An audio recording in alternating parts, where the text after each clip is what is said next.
Nice to see you. Thank you for being here. My name is Gabriel Saeed Reynolds. I'm a professor of Islamic Studies and Theology in the Department of Theology and in the area of world religions, world church. Welcome to the Symposium on the Qur'an and Catholic Theology. Our symposium today is meant to begin a larger discussion on the Qur'an, the scripture which for Muslims is the word of God brought from heaven to earth, and Catholic theology with its interplay of faith and reason. Today we will discuss questions including divine revelation, the interpretation of texts, and interreligious understanding. This is part of a larger project funded by the Notre Dame Global Collaboration Initiative and run together with Professor Mehdi Azaiez of the Catholic University of Leuven in Belgium.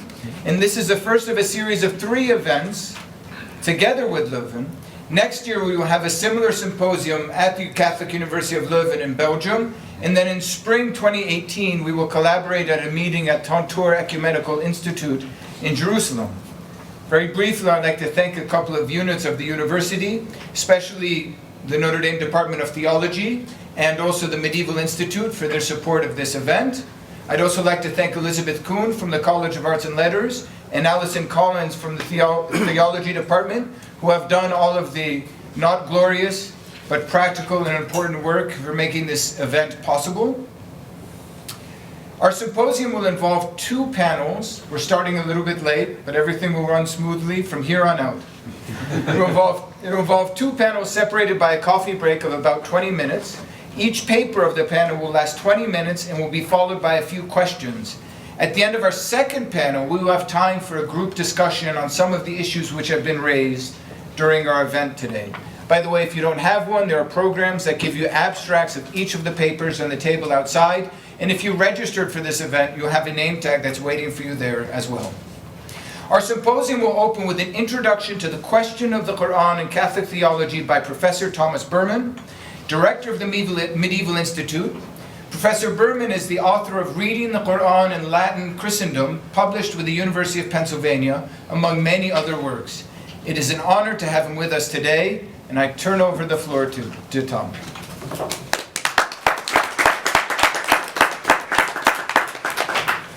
Well, thank you very much, Gabriel, and it's my pleasure to welcome you as well as the director of the Medieval Institute. We're delighted to be able to participate in this event and help this and the future meetings of it go forward.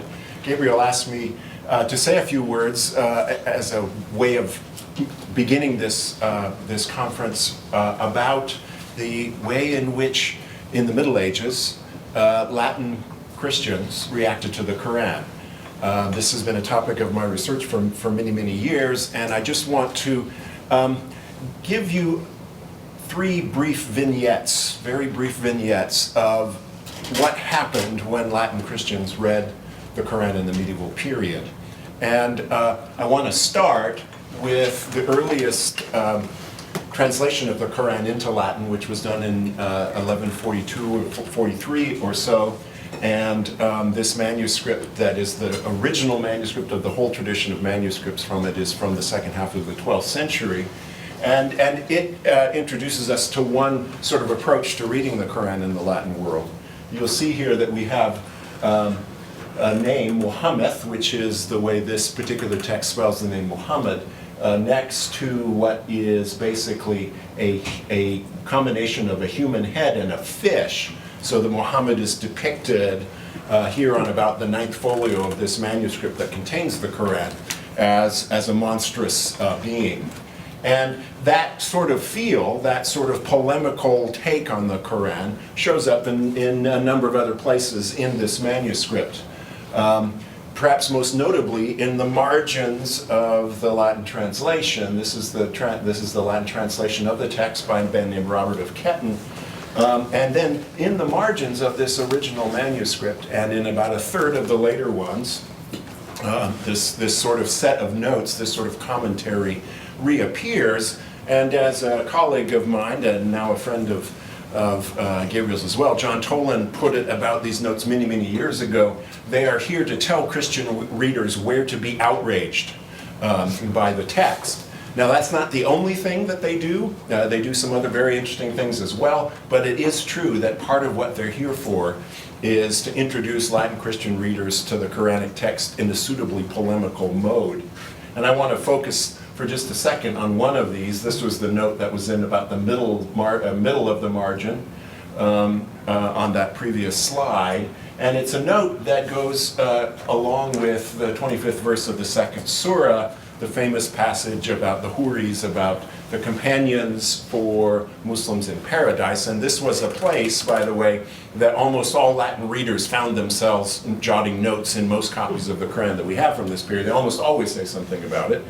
And here, what we have is a note that says this. That's what most of this is translated into English. Note that everywhere Muhammad promises a paradise of carnal delights, just as another heresy did.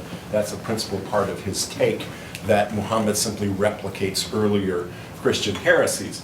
Now, he goes on, this annotator, or annotators go along in this mode throughout much of the Qur'an, and eventually we actually find a note at the very end where the reader is kind of throwing up his hands and writes simply, "Notice the stupidity everywhere. Nota stultitiam ubique." So we have a vignette here of a Quranic reader, a Latin Catholic in the Middle Ages, reacting in this polemical mode to the Quranic text. But what I want to stress is that isn't by any means the only kind of reaction that we have evidence for in this period. And so I want to jump ahead a century to another Latin manuscript of the same translation. It's a later copy from the 13th century. And I thought I had an image of this folio, but I don't, so I'm going to have to recreate it here. You're going to have to picture a manuscript of the Qur'an in Latin.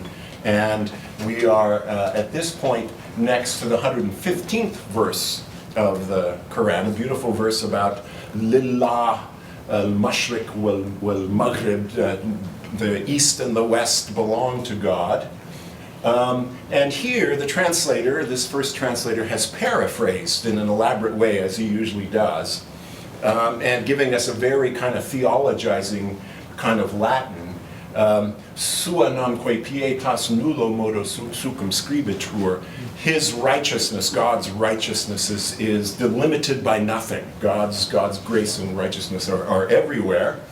And a later reader of this manuscript was reading through it, and in the margin he wrote this, a B and an N with a line across it, which is a standard Latin abbreviation for the word bene, which in medieval Latin means much the same thing as it does in modern Italian. It means well said. Well said. And this is not the only note. Latin readers were really struck by this passage of the Quranic text. And so here we have a case of a reader who otherwise is engaging in the Qur'an in kind of a polemical mode, but here he's edified, right?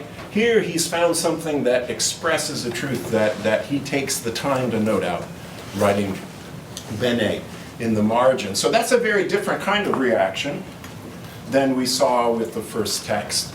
And I want to just mention one other possible reaction to the Quranic text that we find in this period by looking just briefly at one last manuscript. This beauty here, copied in 1516 in Florence.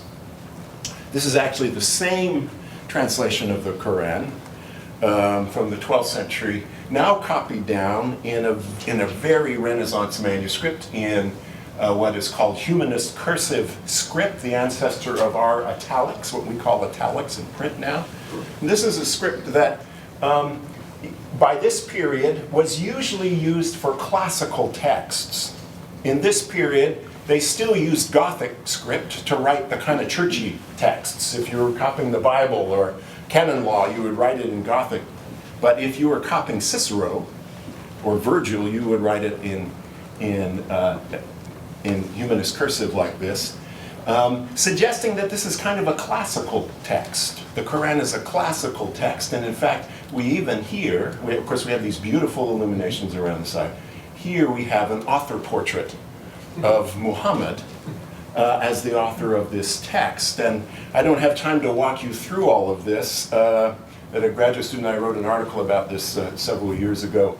And what's striking about this image is how benign an image of Muhammad it is if we compare it with other images of contemporary Muslims and Turks.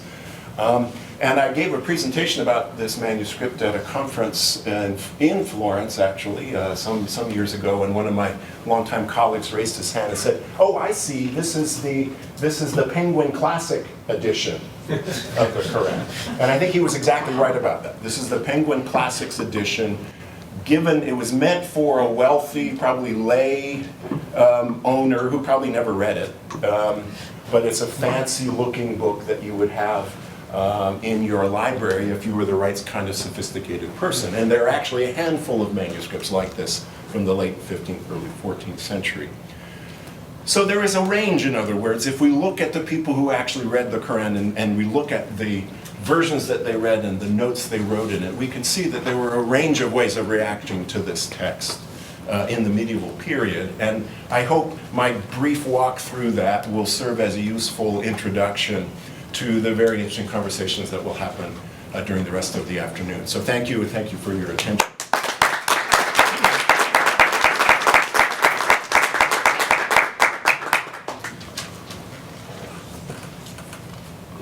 I don't know, are you going to use that? No. Should I close this out? Yeah, I think you can close it, and then the next one will be Mine.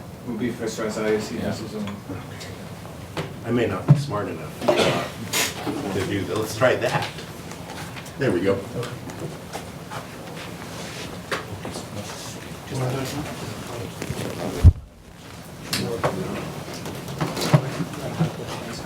Well, thank you, Professor Berman, for those wonderful opening remarks. And I'd also like to thank Professor Gabriel Reynolds for putting this together, for inviting me to be a part of it, and also for his leadership on conversations related to the Qur'an, both in the broader academic world and also here on the campus of the University of Notre Dame. I'm Mahan Mirza. I'm on the faculty of the Contending Modernities group at the Kroc Institute for International Peace Studies, which is in the Keough School of Global Affairs. I'm serving as the chair for the first panel, which is entitled Reflections of the Qur'anic Message. We have 5 speakers. My main task is to keep everyone on time, for which I have prepared this subtle 5-minute reminder that you will all see. Let me just show it to you so you're not surprised when it comes up. This is what they will see. And then I hope that they will give me a brief acknowledgement, and then they'll see this shortly thereafter. Time's up. So I ask that you please stick to time. And after your remarks are complete, there will be chance for brief questions of about 3 to 5 minutes with each speaker. And we'll take questions in this panel individually. At the end of the second panel, you will have an opportunity to engage the entire group with questions. With that, let us begin with the first speaker, Mehdi Azaiez from the Katholieke Universiteit in Leuven. And he will be speaking on the anti-Christian polemics of the Qur'an through the lens of early Islamic exegesis. Thank you.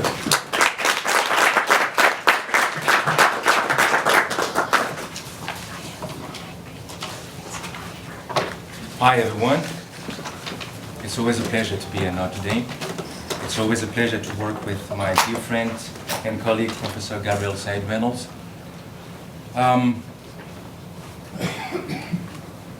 Yes, the title of this presentation is The Anti-Christian Polemics of the Qur'an Through the Lens of Early Islamic Exegesis.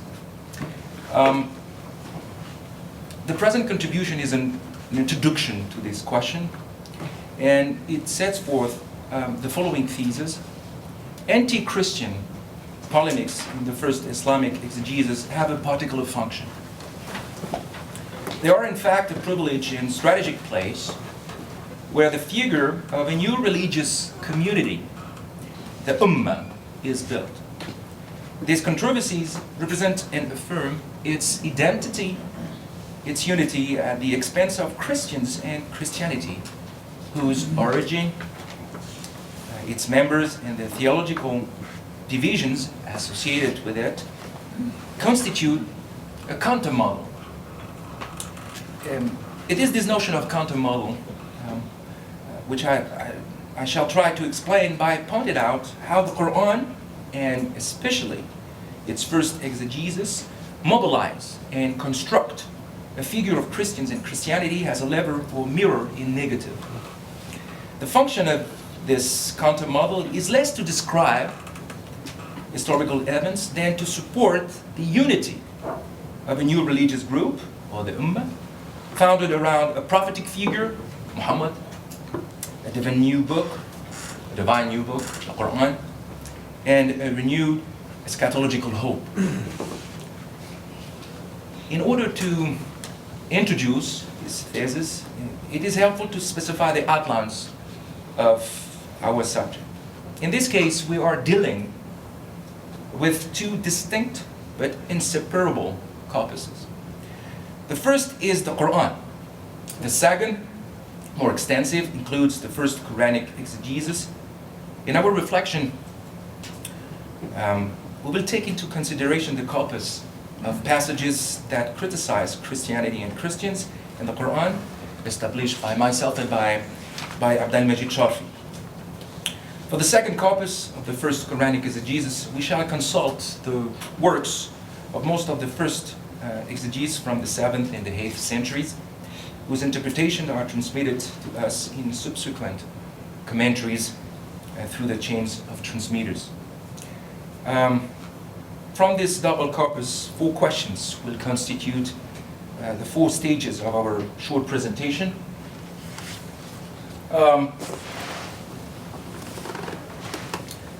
First question is, what are the topics and identity markers defining and describing Christians and Christianity in the intra-Quranic discourse? What are the formal, second part, what are the formal markers describing Christians and Christianity? Third step, what are the interpretations of early Muslim scholars of this Quranic Christian presentations? And finally, what is or are one of the functions of this representation in the first Quranic exegesis? More broadly, and essentially, this presentation would like to raise a fundamental, I think, important question for me. How a new religion build a new discourse to legitimize its message. Okay, the first part, what are the topics and identity markers? I would say things that many of you knows already, but it's good maybe to go back to basic elements. Christianity and Christians are considered around 3 fundamental markers, identity markers that build their identity as a group in the text of the Quran. The first is concentrated around, of course, an obvious figure, Jesus, but also around him, his mother, Miriam, and his disciples. In this case, the Qur'an constantly evaluates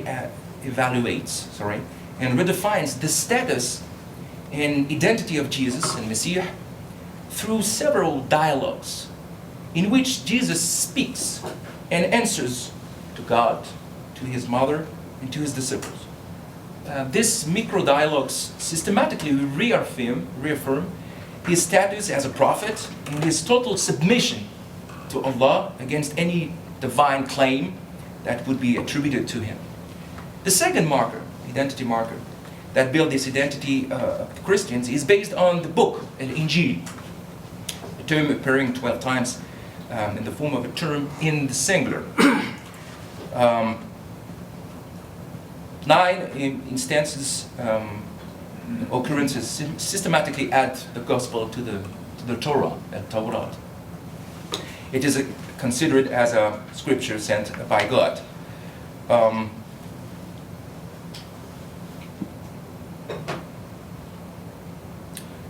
Okay. Finally, on the basis of these 2 founding elements, Jesus and the gospel, the community is formed. This is the third central marker. It is a group of designed believers, which the dogmas, mostly the Trinity, with religious practices defined by the monastic life and by dissensions also. But this identity is profoundly marked by the polemical character of the Qur'an, and especially through 5 formal markers that I previously analyzed in my recent book, the Quranic Counter Discourse, le Discours contre Qur'anic. This is the second part. What are the formal markers describing Christians and Christianity? I will take up here 5 markers of the polemic in the Qur'an, questioning for each of them, what is the place of Christianity and Christians? I would do in support of my own nomenclature, and which will be supplemented by the work of Abdelmajid Sharf. The first formal markers that I call referential refers to the 8 synonymous or semantically related roots which express notions of controversy and debate, like khalafa or jadala. These general notions which specifically mention a polemical confrontation or an act of polemic are not explicitly attached to groups defined as Christians. These Arabic notions or roots are reserved for situations where the identity of the groups involved remains unclear. The second formal markers, which I call qualifying and descriptive, denotes a plurality of terms whose common denominator is the action of opposing in all its forms. In the polemic between the Qur'an and its associated Christians, the use of pejorative terms is clearly used in different places. In this case, it is the notion of exaggeration, taghlu, or infidelity, kafara, that are associated with them. The passages concerned are in particular doctrinal and prove to be an uncompromising refutation of the doctrine of the Trinity and the Incarnation. As this extract underlines, they have become unfaithful to those who say that God is one of 3. The third marker is nominative. 15 references to the term Nasara are to be noted. A remarkable fact. All the references of this term are considered in 5 chapters. Chapter 2, 3, 5, 9, and 22. It is systematically followed by the mention of other religious groups, the Jews in particular. Furthermore, its meaning and usage appeared frequently between open attitude, don't have to forget this, open attitude, and more polemical one. The fourth marker is constituted by a set of formulas of interpolation and apostrophe, like whale, or Ya ayyuhal ladhina kafirun, Ya ayyuhal kafirun, sorry. We note here the absence of any apostrophe which will designate the Christians as a group except for an admonitions, which invite the Christians listeners to judge by what God has sent down or revealed in and with the gospel. It must be noted that this is the only mention of the expression the people of the gospel, Ahl al-Injil, in the Qur'an. Finally, the fifth formal marker brings together all the reported speech of the opponents of the Qur'an. 5 occurrences concern Christians only, and one where Christians self-designates themselves by Christians. وَمِنَ الَّذِينَ قَالُوا إِنَّا نَصَارَى. I have a lot of things to say about this counter-discourse, but I have no time. From this set of topical, I can read my book. From this set of topical and formal markers about Christian and Christianity in the Qur'an, the following sentences will be attempted. Christians are the object of an explicit opposition, sometimes violent. Although not systematic, the inclusive verses attested, the context of the polemic is difficult to define and remains largely characterized by its doctrinal content. Thirdly, the polemic and the reprobation it causes with regard to Christians is almost always associated with another group, the Jews. These formal signs are at the service of a construction of a religious community, founded around a figure, a book, and a group of men. Some of them are believers with regard to the Qur'an. We will see this in the third part. To sum up, we can say that the Quranic presentation of Christians is ambivalent, not systematic, and largely polemical. Now let's turn to the interpretation of Muslim scholars, the 1st and 2nd century, about this polemical description. In other words, what is the treatment of the Nazarenes and Nazarism in Islamic exegesis? As Claude Gilliot reminds us, this is the third part, the works of most early commentators from the 7th and the 8th century have not survived, but many of their interpretations are conveyed in later commentary, with the use of chains and transmitters. From this corpus, the question of Christianity and Christian is not surprisingly evoked. Its history, its origin and dissensions are evoked. His book, which is associated with him, is a recurrent theme. Finally, the religious practices concerning the monastic life to which the Qur'an refers are also the subject of the comments. These are Quranic themes, all of which are treated polemically. Faithful to our previous presentation, let us look at these three themes successively, focusing in particular, because we don't have so much time, on two notorious sources, Muqatil ibn Sulaiman and Ibn Abbas through al-Tabari. So, we'll start with the history and the division of the groups, the Christians group, in the early first commentaries, Muslim commentaries. In order to narrate the history of Christians, the first Muslim exegetes were at the service of a theological vision, which tried, without no surprise, to espouse the statements of the Qur'an, choosing to privilege an interpretation that is invariably apologetic. Among his claim, one is crucial because it identifies true Christians with people subject to the will of God, or literally Muslims. According to one of the first Muqatil commentators, these proto-Muslims are evoked in the following verses. Remember when Allah says, "O Jesus, surely I will put an end to your earthly life to raise you to me, to rid you of those who have not believed, and to put up until the day of resurrection, Yawm al-Qiyamah, those who follow you above those who do not believe. Then will you return to me, and I will judge between you what you opposed." From this verse, Muqatil states in his commentary, the people of the religion of Jesus are the Muslims, al-Muslimun, those who submit to God above all other religions, always from this same verse. What can also guess the allusion to the dissension? The people of the religion of Jesus are the Muslims above all religions. Another passage, his followers were divided in three groups. One group, the Jacobites, said God was with us as long as we wanted, then he ascended into heaven. Another, the Nestorians say, the Son of God was with us as long as we wished, so God brought him up to him. Another, the Muslims say, Jesus was the servant of God and his messenger for as long as he wished, then God raised him up to him. The two unbelieving groups gained the ascendancy over the Muslim group and destroyed it. Islam disappeared until God sent Muhammad.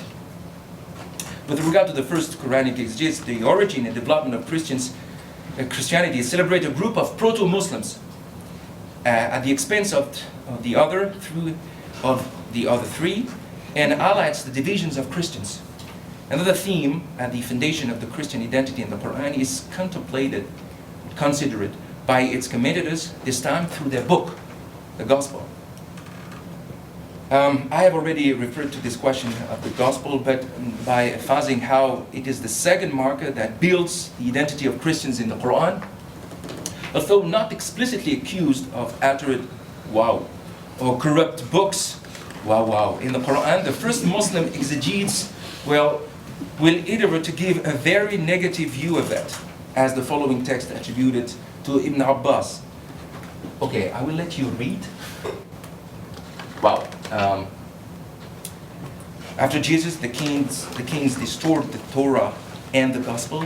The king called people to choose between death or abandoning their reading of their books, except what had been restored. I would let you finish the book, this presentation. I will just go to another aspect. We have seen first the history and the division of the group, second element the book, and now the religious practice.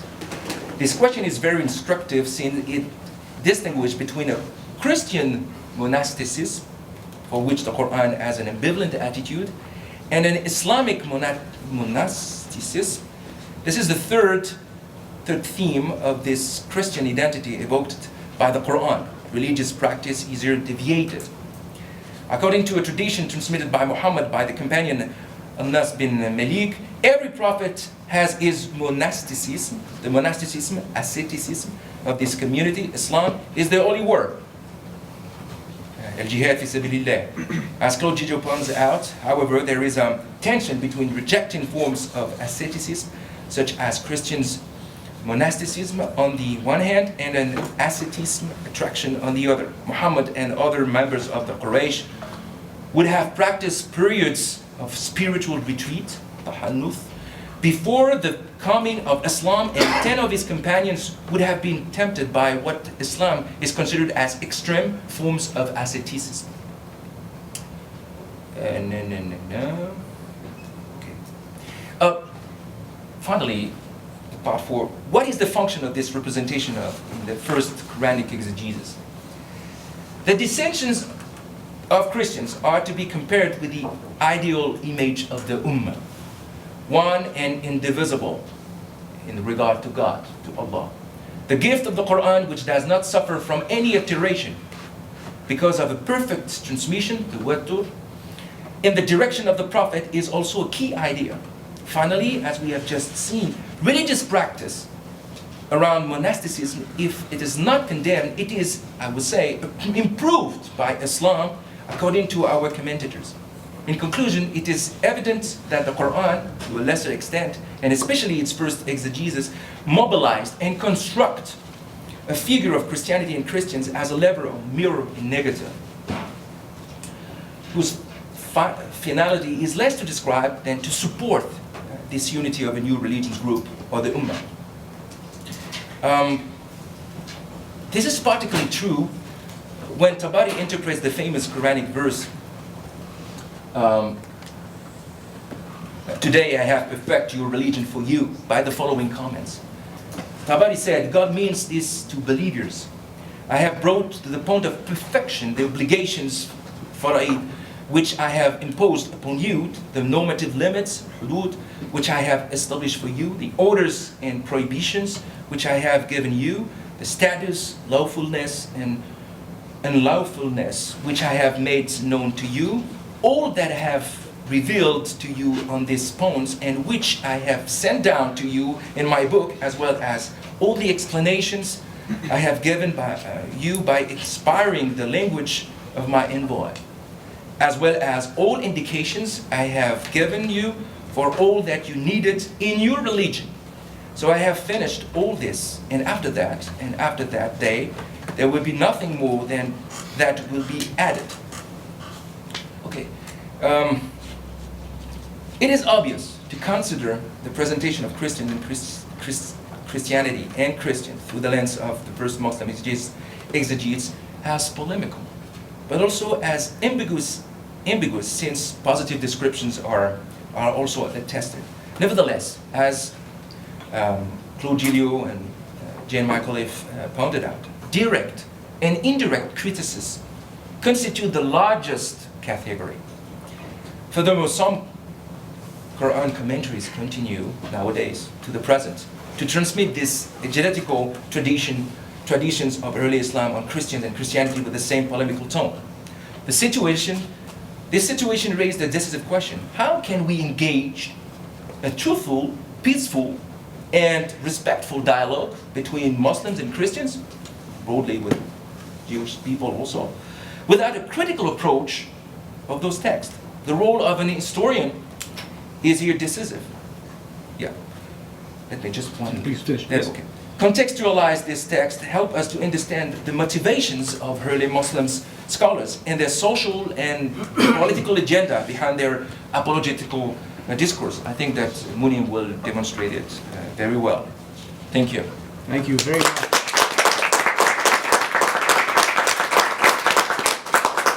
We have a few minutes for questions. I ask you to stay here and Only a few minutes. 5 minutes. Oh, 5 minutes. Great. To be sure.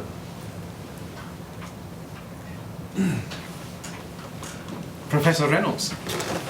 Thank you, Mehdi, for your presentation. My question is about the interpretation of this verse you cited from Al Imran, where God says to Jesus, I will make those who follow you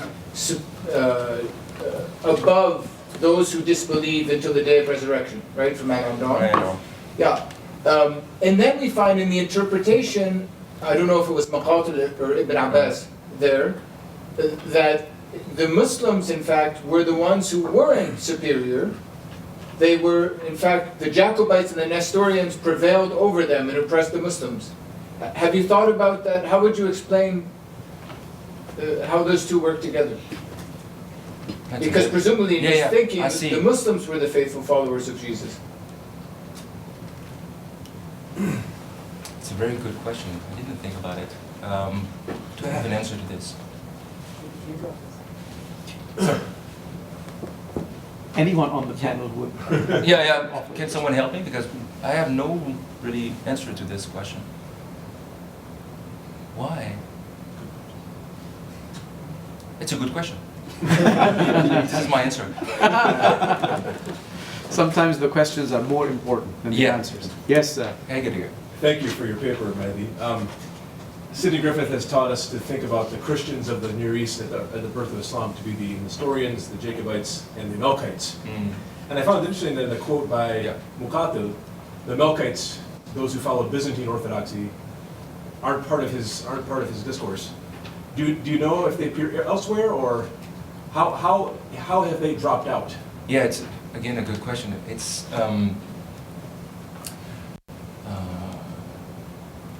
yeah. I think that there were at that time the interactions between Christians and Muslims. I mean, what is really striking for me is that those commentators have a great knowledge of Bible. They have a biblical background. I mean, and it's not impossible that they exchange dialogues. I mean, with people at that time, Christians, and I think there is an environment, possible environment where there is an exchange between them that explain their very good insight on biblical literature. I think so. Could Muqatil be taking a sort of a subtle position against the Nestorians and Jacobites? And maybe, I don't think so. Maybe he prefers the Melkites to some extent, or maybe it's possible, but it would be difficult to answer to this question very. Professor Bem.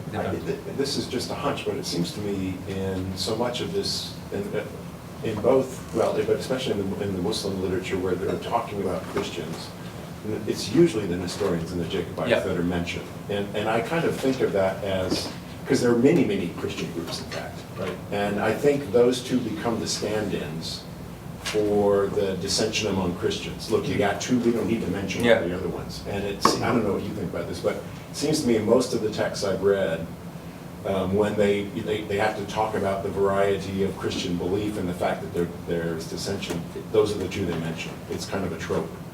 Yeah, I think that's so. my guess. Yeah, maybe also. It's helpful. Yeah. Also, if these texts are being written in Iraq in the 8th century, Yeah, so they don't know. those are the Christians they're in contact with. Yeah. Yeah, totally. Okay, wonderful. Well, thank you. Thank you very much.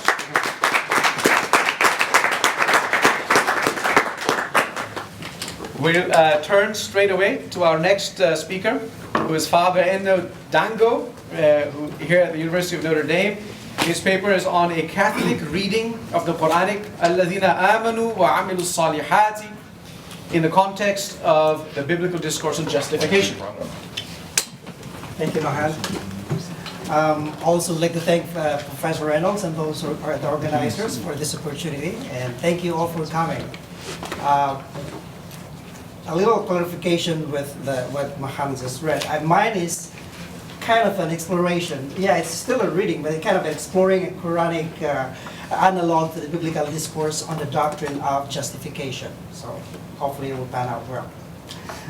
Well, I'd like to explore a Quranic analog to the biblical debate on the doctrine of justification. To be able to do this, I chose the oft-repeated Quranic expression, Alladina amanu wa amilu salihati, literally those who believed and did good works, which occurs more than 50 times in the Qur'an, as my key to this interpretative exploration.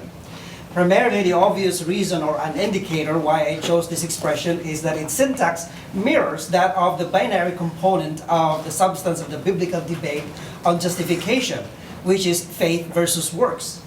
Secondarily, this expression suggests more than its literal value and in fact opens deeper correlation with other related elements which are integral to the framing of the Quranic discourse on justification. To begin with, allow me to a little bit rehash what biblical debate on faith versus work is all about, if you don't mind. I believe that it not only provides context to my Quranic exploration, but also lends helpful conceptual interpretive lenses. In terms of perimeter, this exploration will be confined to searching for resonant themes embedded in the verses of the Qur'an. It endeavors to find out how the Qur'an understands independently and conjointly faith and works. Will conjointly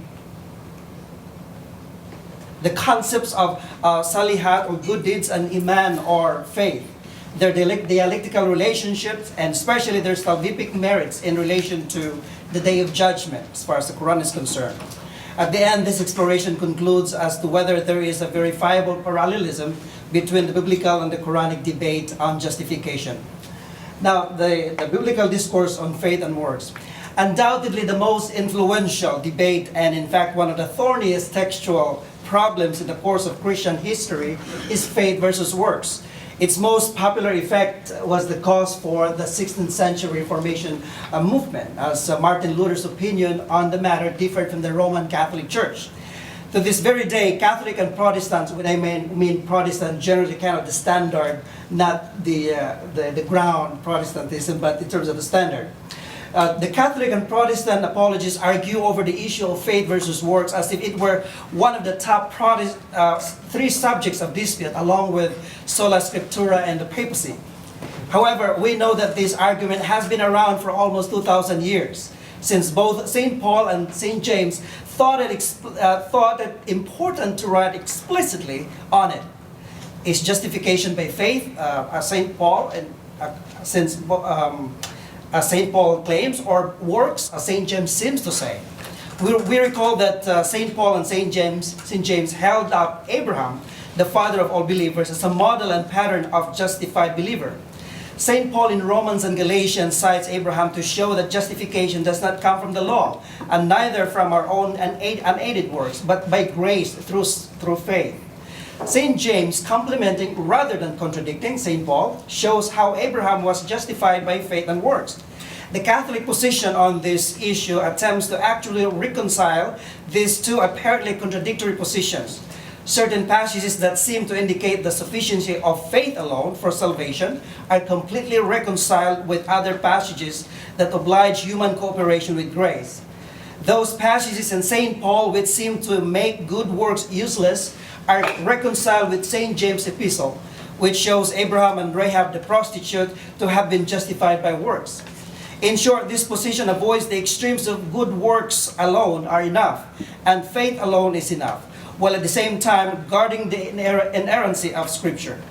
It seems unfortunate that most of what is said and written on the issue of faith versus works is considered superficial in that it ignores what lies at the heart of the matter. The real issue is the difference between the Catholic conception of salvation and its Protestant counterpart. Essentially, this difference is the role each person has as a free agent in securing his own salvation. Protestants and Catholics both agree that salvation is a free gift of God. We also both accept that justification is a free gift of God. What this means is that independent of any merit of our own, God gives to us the grace by which we can become holy in this life and be counted fit for heaven upon death. Catholics and Protestants differ on many particulars regarding justification or salvation, but the basic point upon which we most strongly disagree and which most enters into the faith versus works debate is this: human being has the ability and obligation to cooperate with God's grace in securing his own salvation. In the practical order, this means that a human being must do good and avoid evil in order to be saved. He is not merely a passive recipient of God's salvation. Protestants, however, generally espouse the idea that the believer does not have to do good works to be saved, making that all-embracing act of faith.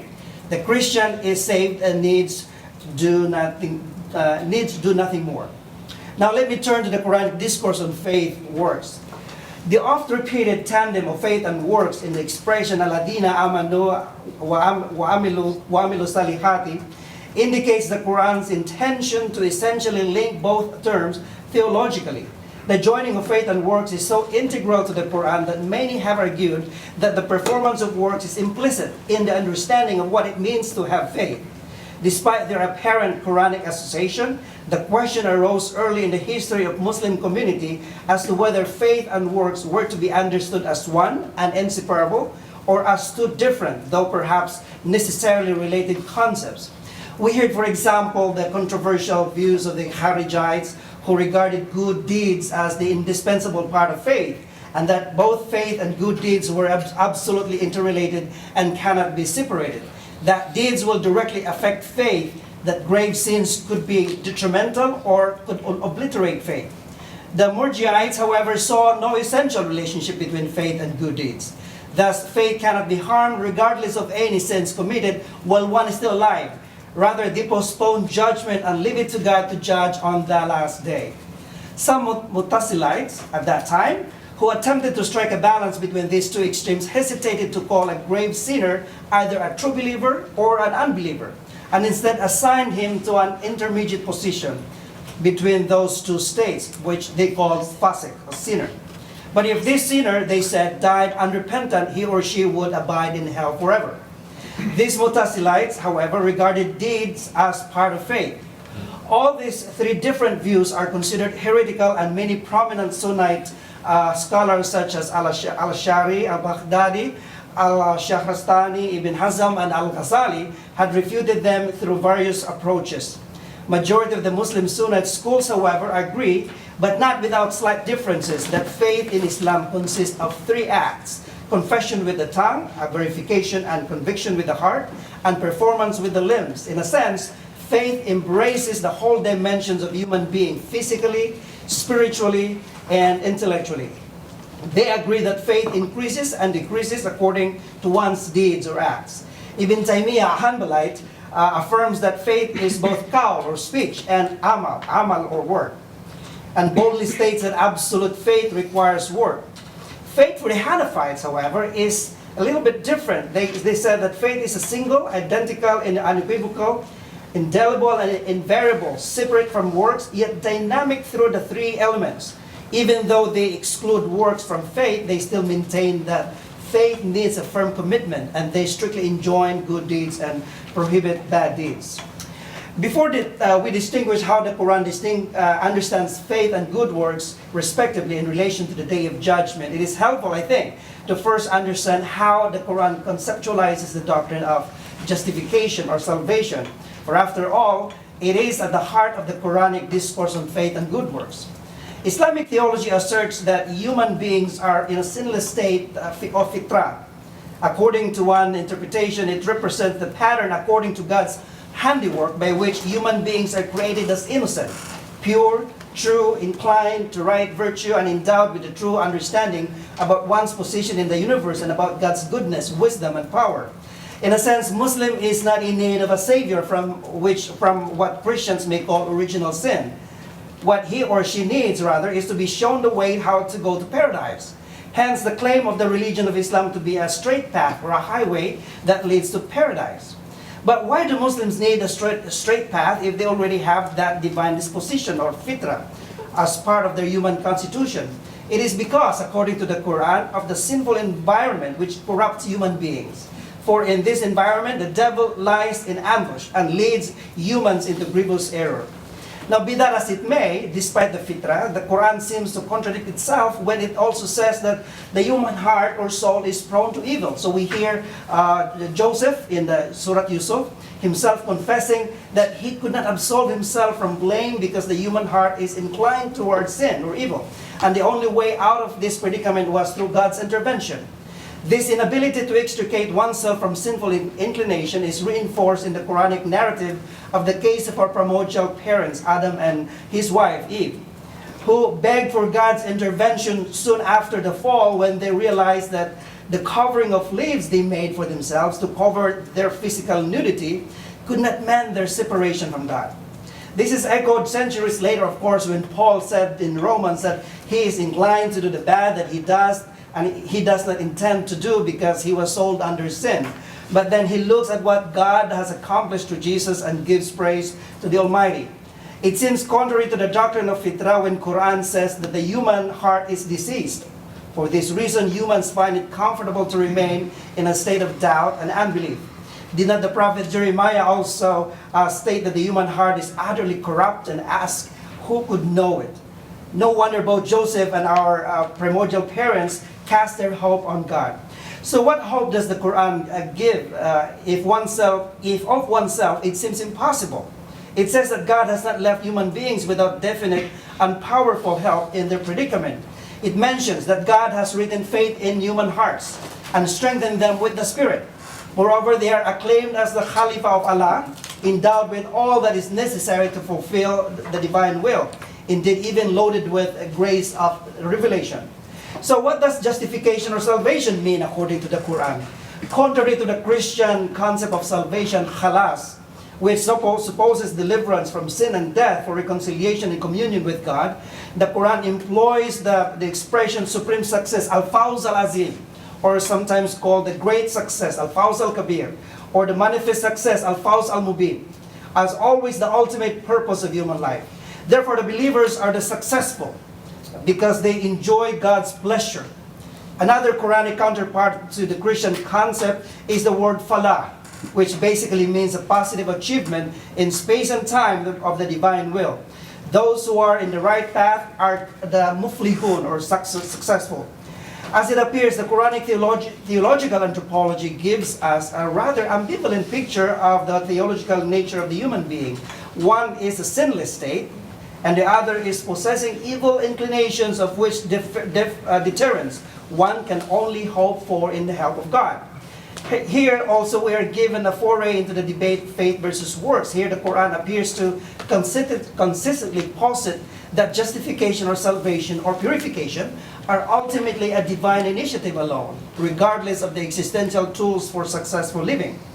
Now let us distinguish the Qur'an conceptualization of good works and faith.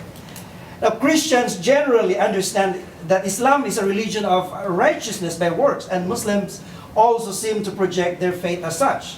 While it is true that in the Qur'an there are many verses that teach salvation by good works, there are also verses that suggest righteousness by faith alone. And here, I would like to explore the merits the Qur'an ascribes to each of them independently as well as conjointly. The Qur'an recognizes the existence of meritorious acts that accrue to an individual's benefit on the day of judgment. The verb salaha in Arabic means to be good, to be right, proper, pious, and godly, and the salihat are the good deeds in which the faithful engage. Alternately, these good works are also represented by the word hasanat. In affirmation of the doctrine of fitra, Muslim exegetes argue that the Qur'an characterizes humans as possessing a conscience that distinguishes good from evil. In short, human beings are capable of doing good or evil. One of the frequently repeated good deeds in the Qur'an are the acts of worship or ibadah. Qur'an commentators like Ibn Kathir suggest that every person is created for the express purpose of worshiping God and for establishing His commands, awamr, on earth. In a sense, to neglect worship and obedience to God's command is to do evil, and one is destined to punishment of hell, while those and one is destined to the punishment of hell, while those who fulfill this divine will are rewarded with eternal life in heaven on the day of judgment. The act of worship that the Qur'an outlines includes the rituals of prayer, the fasting, almsgiving, pilgrimage, and according to some school of Muslim thought, striving in the service of God, jihad, fisabilillah. Alongside ritual obligations, the Qur'an also calls good works the observance of the laws of God on earth, or other spontaneous, non-prescribed acts that arise from addressing situations in daily life with an attitude of serving God. This include works of righteousness or albir, such as being charitable towards near of kin or orphans, or giving asylum to the needy and the beggars, paying the poor tax, welcoming the wayfarer, freeing the human beings from bondage, guarding one's modesty, loving truth, honoring pledges, fighting in the way of God, and always trusting in the guidance of God regardless of the circumstances. Elsewhere, the Qur'an also promises future forgiveness and great reward for those who are patient in adversity and do righteous deeds. In particular, God also commands care and charity for the women with the promise of future ease and reward. Since these doers of good acts produce sound or proper benefit, the Quran calls them salihun.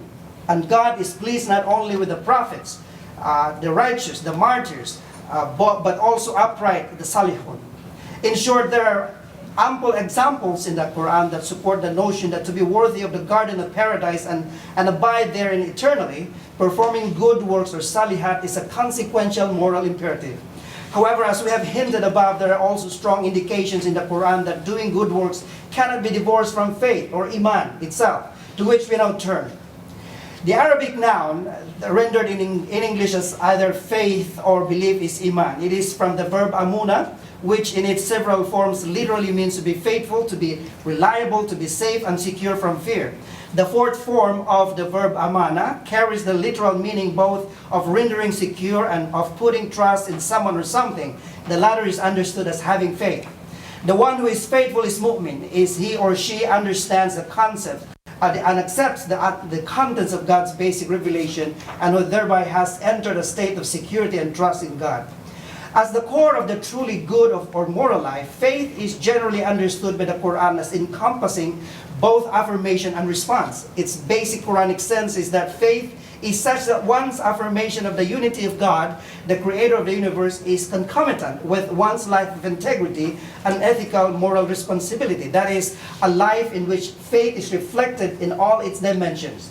Thus, doing good and avoiding evil in general Quranic understanding is essential to an understanding and expression of faith. These two integrally related concepts of faith, affirmation and response, frame the message of the Quran and especially one's destiny at the day of resurrection. The foregoing binary concept of faith, however, may appear to be contradicted by some Quranic verses which claim that one's purification is purely by the grace of God, which is tantamount to denying any salvific merit to one's good works. Or in another instance, the Quran appears to deny that individuals have the ability to sanctify themselves through their own efforts. To claim self-sanctity according to the Quran is a lie and actually a sin before God. What it says is that sanctity is entirely God's work. In the wider meaning of purification, people could purify themselves, but not in the sense of self-righteousness before God. A Quranic verse even denies that one's act of repentance at death, that is after living an immoral life, could guarantee entry into paradise. This example somehow challenge the aforementioned Quranic notion that faith is integrally or inseparably interrelated to good works. They make us aware, rather, that achievement of purification or sanctification, which essentially connotes justification, is entirely a divine initiative. The theology of by divine initiative alone is further illustrated in the Quranic doctrine of taqwa. Literally, it could be piety or righteousness by faith, which is a virtue considered to be essential in the spiritual economy of becoming a fine Muslim. In itself, taqwa is considered the most desirable gift from God, who only can enable humans to gain it. It is metaphorically alluded in the Qur'an as libasul taqwa, the garment of righteousness, which was bestowed upon Adam and his wife, when after all they sought for God's help when they realized that their own efforts at covering their nakedness would not suffice to restore their dignity or heal their separation from God. For this reason, the Quran characterizes the muttaqun or the muttaqi as people who believe in that which they do not see. They are the protected ones, those who fear God and those who sincerely revere Him. They have taqwa in them. Finally, conclusion.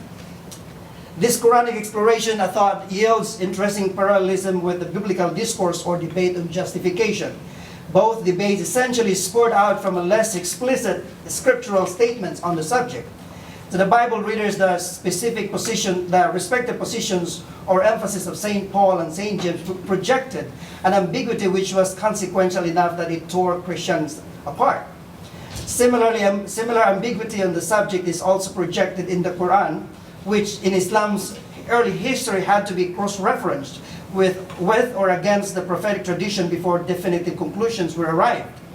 While there were schools of thought who adhered to a partisan view on the faith versus works debate, they appeared to be in the minority compared to the essential majority who attempted to reconcile the dialectical merits of faith and works vis-a-vis the day of judgment. Overall, however, textual interpretations on the issue at hand in the Bible and in the Qur'an appear to be unreluctant to carefully diminish or devalue the merits of good works in favor of a deity who is sovereign in all earthly and heavenly affairs. Thank you for your patience.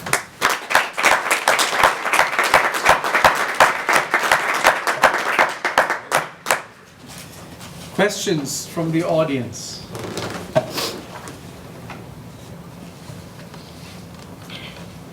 You know, I can. I've answered all your questions. Maybe you have answered all the questions. Maybe I'll ask one quick question. You know, at the end you brought in this issue of taqwa, and I was thinking of one verse in the Qur'an that joins this idea of justification with taqwa, which is in Al-Ma'idah. I'm not sure if you've seen it, where when the dietary laws were coming down according to traditional material.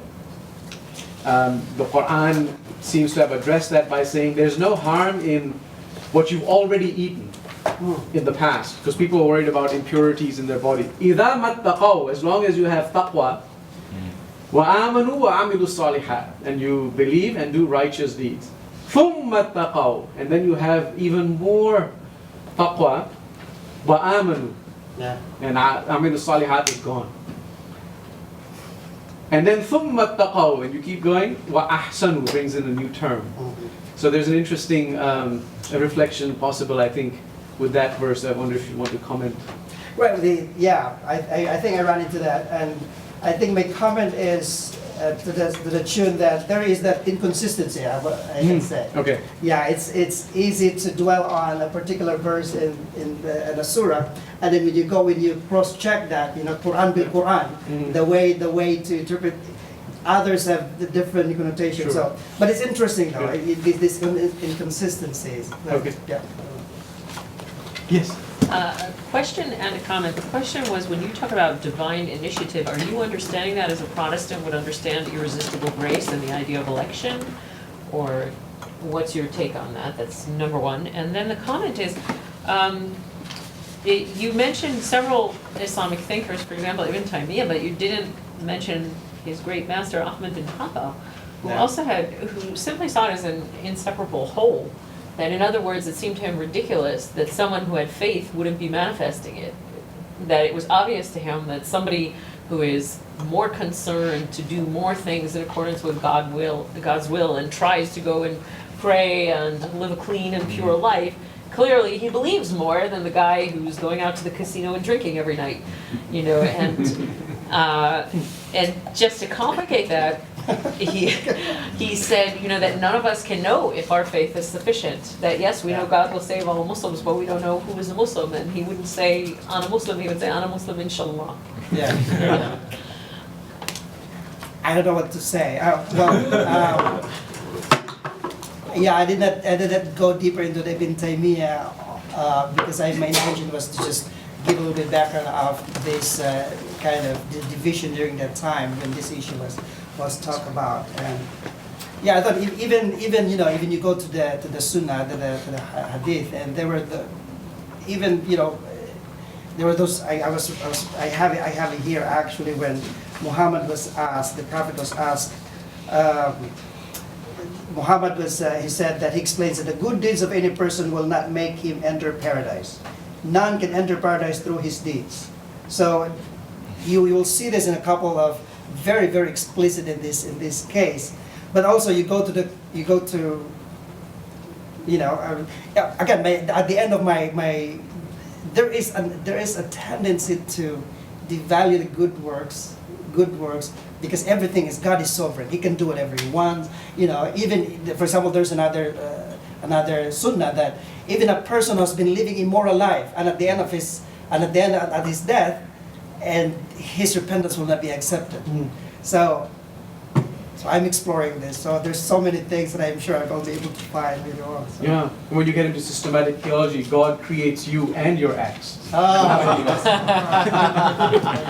thank you very much.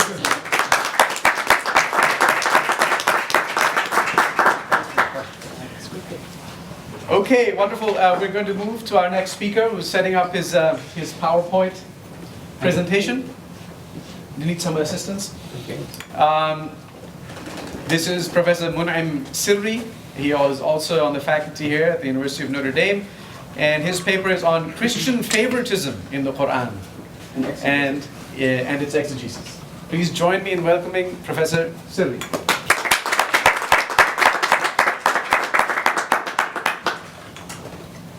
Hello everyone, good afternoon. My talk is about the seemingly positive assessment of Christians in the Quran. Something different from what Professor Azaiez has been talking about, which is about the anti-Christians polemics in the Quran. And there is no doubt that several passages of the Quran can be understood as polemical, in the sense that they not only describe other religions negatively, but also criticize them, both in terms of doctrine as well as social interactions. For instance, in several passages of the Quran, there are verses that seem to criticize the Christian teaching, the Christian belief in the divinity of Jesus. Okay, so the Quran seems to criticize, Christian belief in the divinity of Jesus, and also the question of the Trinity. In verse 51, chapter 5, the Quran also prohibits believers from taking Jews and Christians as awliya. The word awliya can be understood as leaders, friends, allies, protectors. This is a very contested issue that has been used and abused by Muslims even today for political purpose. Our own Laylatul Fitriya will be talking about this verse in the next session. And on another place, we can see that the Quran also cautions the believers against trusting Jews and Christians, as referenced in chapter 2, verse 120. So these difficult passages, I would argue, have shaped Muslim understanding or Muslim exclusivist attitude toward other religious communities even today. So this is the first type of Qur'anic approach to religious others, which is exclusivist and polemical. The second type or category is inclusive in nature, in the sense that Quran emphasizes the importance of through belief and good deed, as Father Enno has just alluded recently. One good example of this verse in the Quran, which seems to extend salvific promise to the other, is chapter 2, verse 62, which is repeated almost verbatim in chapter 5, verse 69. The believers, the Jews, the Christians, and Serbians, whoever believe in God in the last day and do good, they have the reward with their Lord. No fear for them, nor will they grieve. So this seems to extend salvific promise to others. So this is inclusive in the sense that the importance of through faith and good deed as being the only divine criterion through which individual and community should be judged. So here you can see that even the condition, the belief in the prophethood of Muhammad is not condition for salvation, because whoever among Jews, among Christians and Serbians, whoever among them believe in God in the last day and do good deed, they are saved, basically. So another example that seems to express the Qur'anic approval of religious diversity is chapter 5, verse 48, which clearly refer to the religious diversity as something good. So for each one of you, referring to probably different religious traditions, the people of Moses, the people of Jesus, as well as the people of Muhammad. So for each one of you, we have made law and way. If God saw it, He would have made you single people, but His plan is to test you in what He has given you. So compete with one another in good work. So the idea of religious diversity and the idea of religious tolerance is not only recognized but it is necessarily good.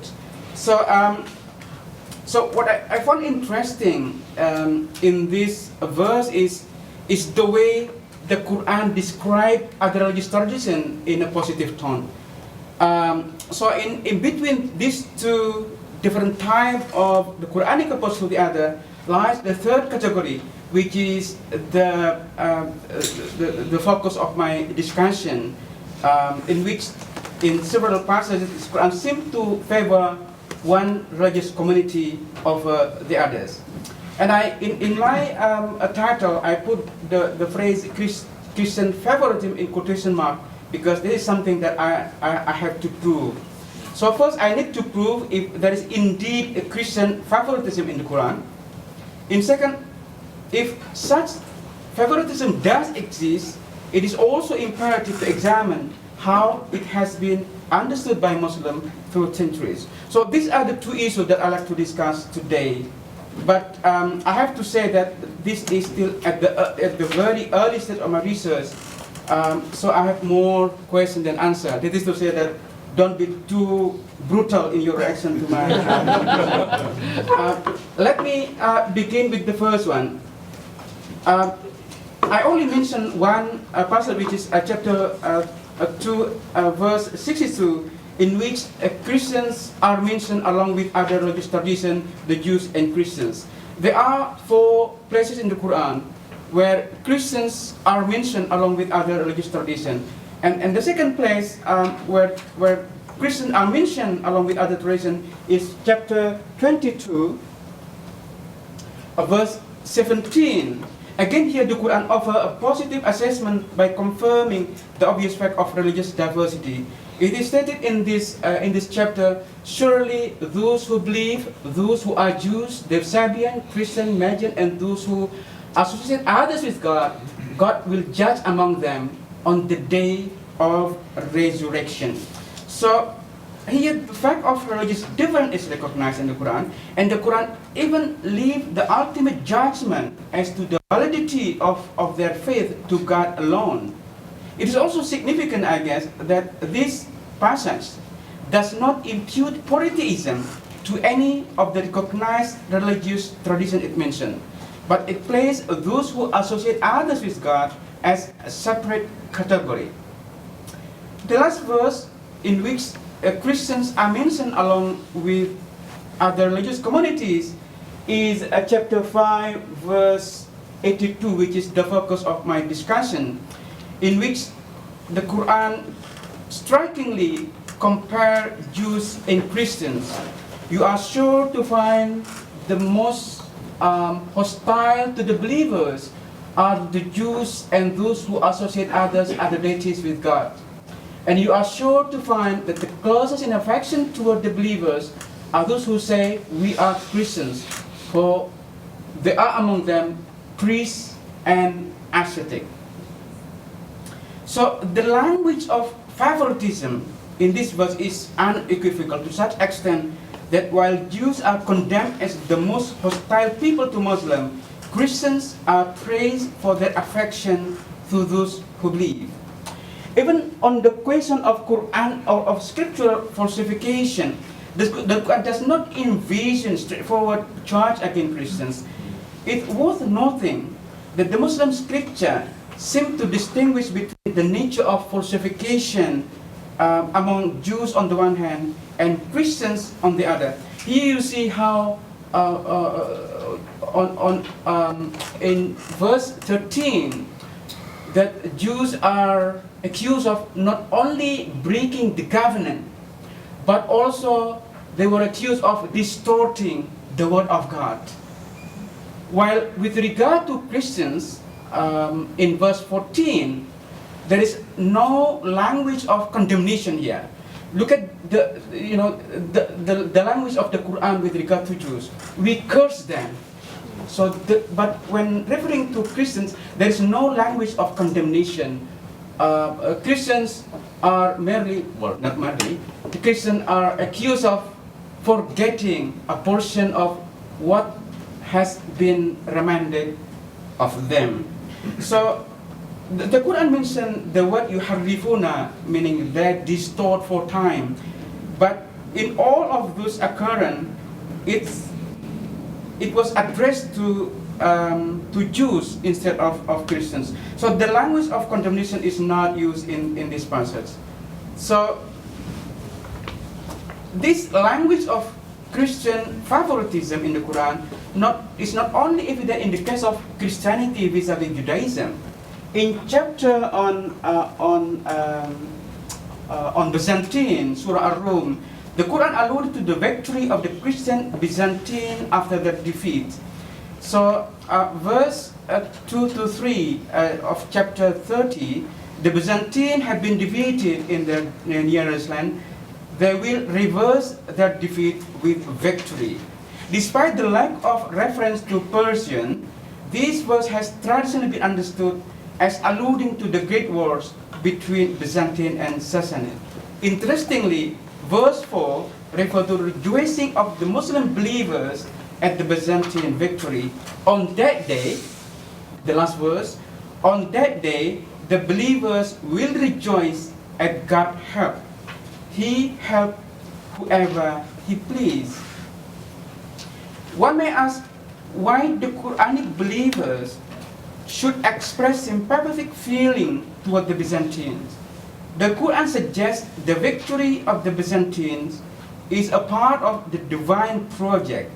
So the rejoicing of the believers on that day of the Christian Byzantine triumph over Zoroastrian Sasanian of Persia is in line with a Quranic position that is demonstrated in several other verses in the Quran. Thus, the particular sympathy toward Byzantine should be viewed within the wider context of the Quranic positive attitude toward Christians as a religious community. With this few examples, I hope to be able to prove that there is indeed a Christian favoritism in the Quran. The question then arises, what does this tell us about the history or the context in which the Quran emerged into history? The Quran favorable rhetoric about Christians suggests that its audience might have been more religiously diverse than it is presented in the Islamic sources. The post-Quranic sources provide detailed information about the pagan environment against which the Quran was thought to have been revealed. From the internal evidence of the Quran, including its favoritism of Christianity, it seems that the Quran engaged in more complex religious milieu than is presented in the traditional Islamic sources. Indeed, the fact that the Quran contains highly elusive and often obscure reference to Abraham, Moses, Jesus, and other biblical figures indicate that its audience is familiar with biblical material. I therefore concur with the recent scholarship that it is better to read the Quran in light of the larger context of Jewish and Christian tradition in the late antique Near East. The biblical material in the Quran have often been viewed in terms of Quranic borrowing from either Jewish or Christian tradition, which I won't go into detail. In the more recent scholarship, however, the borrowing thesis has been called into questions. The last few years have witnessed new development in scholarly studies on the Quran in relation to the Bible. Instead of arguing that there were elements of other religions that are co-opted or integrated into the Muslim scripture, some studies argue that the Quran is in fact in conversation with biblical literature, either Jewish or Christians. I would argue that the prevailing language of favoritism in the Quran when referring to Christians need more explanation. Our own Professor Reynolds observed that even when the Quran mentions stories found in the Old Testament, these Qur'anic narratives seem to have a Christian origin. Therefore, I contend that a closer look at the Quran's own rhetoric can shed light on the nature of its engagement with other religious communities. And the Quran's use of rhetorical language of favoritism toward Christians suggests that we may need to rethink the historical context in which it was proclaimed. Let me now move to the second issues. How has this Quranic favoritism or Christianity have been understood by Christians? My sketchy examination of the Christian favoritism in the tafsir tradition suggests that Muslims understand the Qur'anic favorable attitude more nuanced than is commonly assumed. Because of the limited time, I would just focus on Muslim interpretation of perhaps the most unequivocal language of favoritism and chapter 5, verse 82. Most classical Muslim exegetes are quick to note that the Quranic favoritism of Christianity came as surprise given the fact that from the theological point of view, Jews are closer to Muslim conception of God than that of Christians. Most exegetes that I examined in my study offer different explanation as to why Christians were described as the closest in affection toward the believers, despite of their theological differences between Muslim and Christians. Fakhruddin al-Razi from the early 13th century summed up this issue in his tafsir as follows, I quote, "The infidelity of Christians is stronger than that of Jews because Christians contradict Muslims in their conception of God as well as in their conception of prophethood, while Jews only in their conception of prophethood."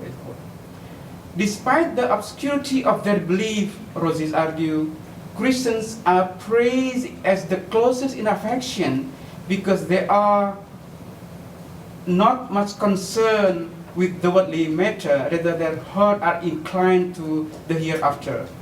In most cases, Roger continues, Christians are opposed to the worldly matter and instead they follow the ascetic life and avoiding harm and danger to others. Perhaps this explanation is given by Al-Razi because the Qur'an linked the Christian affection toward Muslims with the assertion that there are among them priests and monks who are not arrogant. A number of Muslim exegetes contend that the Qur'an favorable approach has something to do with a Christian's non-confrontational attitude. Muqatil bin Sulaiman, for instance, the earliest Qur'an commentator whose work is extant today, argues that while Jews conspired with Arab pagans to kill the Prophet, Christians did not. This explanation echoes one of the features associated with Jews in the Qur'an as killing the Prophet or Qatalu al-Anbiya. Other exegetes cite prophetic tradition in which Muhammad is reported to have said that, I quote, "When two Jews are intermingled with Muslims, they would strive to kill him." The authenticity of the tradition has been called into question by the scholars of Hadith. From the Muslim sources, we learn that Muhammad's relation to the Jews in Medina is complex. Muhammad first established an agreement to live harmoniously with the Jews, but then their relation ended up in conflicts. In the 12th century, Ibn Atiyah discussed the Qur'anic positive assessment of Christians in relation with Muhammad rejoiced at the victory of Christian Byzantine over Sasanian Persia. For Ibn Atiyah, there is a connection between the Christian doctrine on war and the Qur'anic expression of rejoice at their victory. While Christians fought, Ibn Atiyah contend, their fight was for self-defense because their religion does not allow them. And that when they agree for truth, their peace was pure. He is quick to add by saying that, of course, the Prophet Muhammad does not want the Christian Byzantine to continue their upper hand over the Persian. The question of who the Christian referred to in this verse become the subject of much discussion among Muslim exegetes, both classical and modern. At-Tabari, for instance, from the 10th century, mentions several conflicting reports on the occasion of revelation. One report suggests that this verse led to the accident when several Christians from Abyssinia came to the Prophet, and when they heard that the Qur'an was recited, they accepted Islam. Other report says that it was revealed concerning the Negus, the king of Abyssinia, who along with his people embraced Islam. A more elaborate story is also presented by At-Tabari about the sending of Muhammad's companion after suffering persecution in Mecca to take refuge in the kingdom of Abyssinia. These tales have generally been uncritically accepted by contemporary commentators. It should be noted, however, that it is difficult to ascertain whether this verse relates to any particular event or whether this context is merely theoretical contrast to make sense of this Quranic favorable attitude toward Christians. Even from the traditional point of view, the association of this verse with the Muslim taking refuge in Abyssinia or the Negus envoy visiting Muhammad is difficult to establish for simple reason that such event must have been taken place either before Muhammad migration to Medina or sometime soon after his migration. So I know I have no time to discuss further, but if you look at more modern interpretation of this verse, for instance, by looking at Ibn Ashur or Rashidida, you will see a radical departure from the classical one. Ibn Ashur, for instance, argue that the Qur'anic favorite rhetoric of Christians can be understood because Arabia was not as isolated as we may think. That the good manners of the priests were well known to the Arab, and therefore the Qur'an praised them because of their not being arrogant. So I know I have no time, and I welcome your reflection and question. Thank you.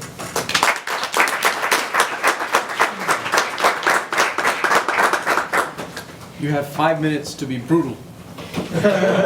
Yes.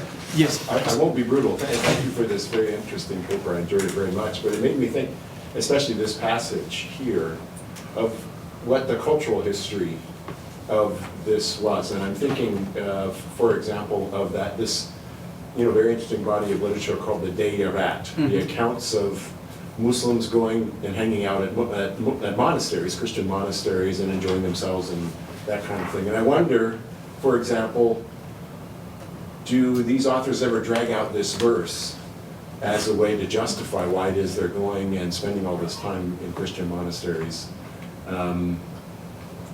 as an example? Or are there other places where we see this verse particular or others like it being invoked when it's useful because we really want to spend time with Christians, or you want to? So I'd like to hear you. Yeah, I mean, if you look at the wording of the verse itself, the Quran explicitly associate its praise of Christians with the fact that there were among them priests and the word used is kisasin, those who devote their life to learning, as well as the word ruhban. I don't know how we can translate the word ruhban. Ascetic is one thing, but I think more than just ascetic, there might be monks. Monks, yeah. I think the word means that. So that seems to indicate that I agree with more modern interpretation that Arabia might not have been as isolated as we may think, because if you look at the traditional Muslim sources, the audience of the Quran is often presented as a pagan, as if because of the understanding that the Quran is a revelation of God. And therefore, the pagan environment is important to give sense the divine nature of the text. But if you look at the Qur'an itself, the extent of it reference to Jews and Christians, including, of course, the existence of monasteries and the house of worship, seem to indicate that Arabia was not as isolated. They must have, significant, Sure. And the Quran certainly is aware of. It seems to assume that the audience is familiar with biblical materials. So we have 2 more questions. Professor Ibrahim, and then gentleman here. Thank you, Professor Sirry. I enjoyed that. So, what do you give to the possibility that the Christians were far and the Jews were near? So if the Christians were involved in a plot against Muhammad with the Meccans, they would have possibly be among those also that would have been crusaded. So I mean, we only know of one delegation from Najran that came, maybe a few more. We know of Waraka bin Nawfal in Mecca being a kind of a proto-Christian of some sort. So they were the kind of the distant enemy. And you always, you know, when they are distant, you have less interaction. I wonder if you gave thought to that. And why favoritism? And because the interaction was not as political as the interaction with the Jews was. If we use the traditional chronology, this chapter 5 of the Quran is often regarded as one of the last surahs revealed to Muhammad. So by the time this verse was revealed, I would assume that Muhammad has been encountered with Christians.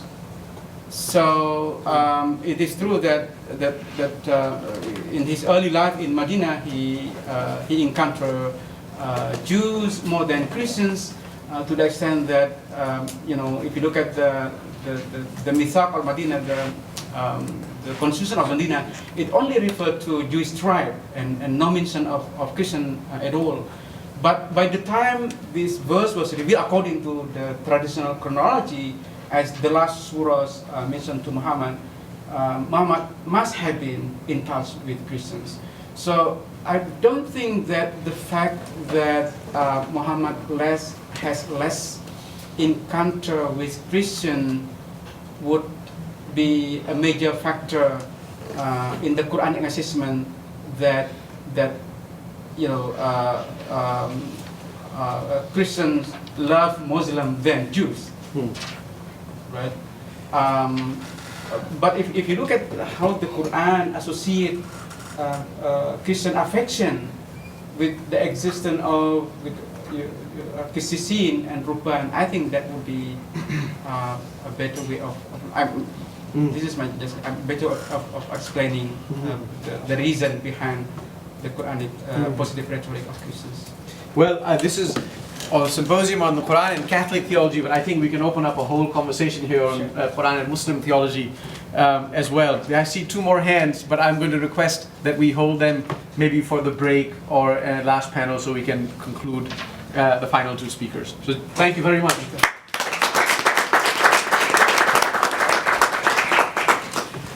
Our next speaker is Mourad Takawi. He is also here at Notre Dame, and he'll be speaking on early Arabic Christian exegesis of the Qur'an. Thank you. Oh, okay. We have one? No, no.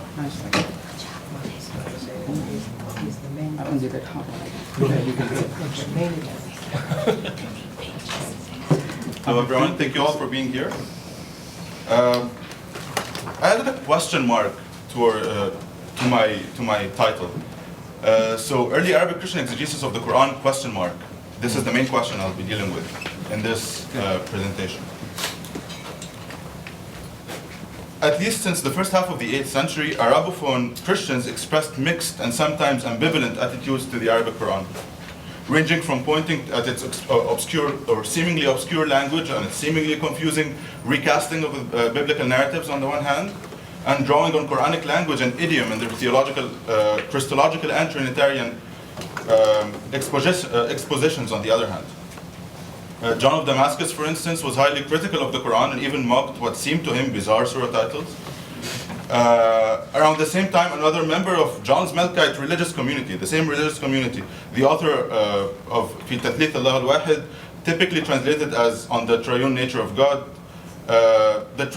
The title doesn't do it justice, but this is the common title, approached the Quranic text with such admiration that he presented his defense of the Trinity in a thoroughly Quranic language. The author even attempted to emulate Quranic language and style in his Christian theological exposition. Throughout this process of engaging the Quran, Arabophone Christians in the early centuries after the conquest engaged in a systematic process of interpreting many parts of the Quran, focusing on the earliest systematic Arabic Christian apologetic treatises. My main question in this paper is whether we can speak of an Arabic Christian exegesis of the Quran. To this end, I will first explore the famous dialogue between Timothy I, the Catholicos of the Church of the East, and the third Abbasid Caliph, al-Mehdi, likely to have taken place in 781 or 782, or on both years actually. Second, I will explore the apology attributed to Abu Qurra, the Melkite Bishop of Harran, which is in south-east Turkey now, with the Muslim mutakallimun, or rational theologians, in the court of the Abbasid Caliph al-Ma'mun, on his way, according to the text, on his way to fight the Byzantines.